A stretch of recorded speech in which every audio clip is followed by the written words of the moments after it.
Куттуу болсун 8 мартыңыз, орундалсын ойлоп жүргөн шартыңыз. Жүзүңүздү эмгек нуру каптаптыр. Мына эмесе биз булуулуу жарчыңыздын сүйүктүү мээримдүү апабыз Гүлбараны 8 март аялдардын эл аралык майрамы менен куттуктайбыз. Бек туруп баарын артка таштаңыз, жашоону жазгы гүлдөй баштаңыз.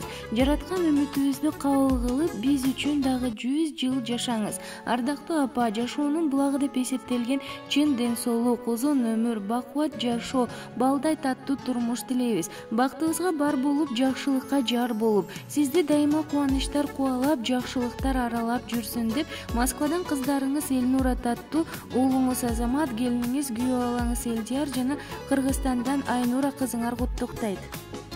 Алыс кетсем үйүмдөн кабатырланып, күнү түнү уктабай санага батып, кара чачың агартып бизди чоңойттуң.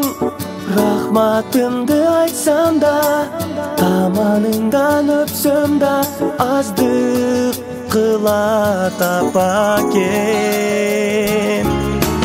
Апакемдин маанайы ачык болсун ар дайым. Орубачы апаке, узун өмүр каалаймын.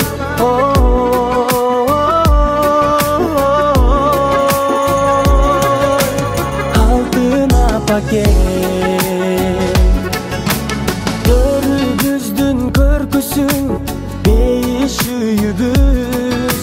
Сизден алып тарбия, тунук билибиз.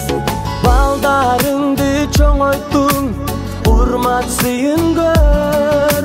Небере да жетелеп, алар сага эркелеп, узак өмүр сүрүңүз.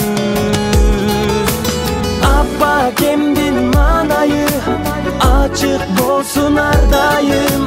Орубачы апакем, узун өмүр каалаймын.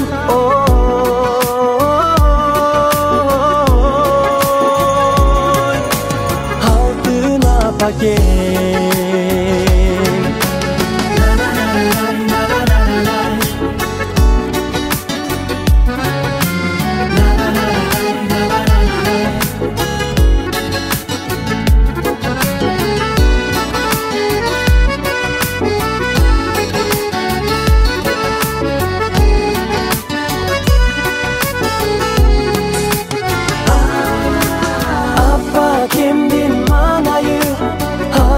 Болсун ар дайым, орубачы апакем, узун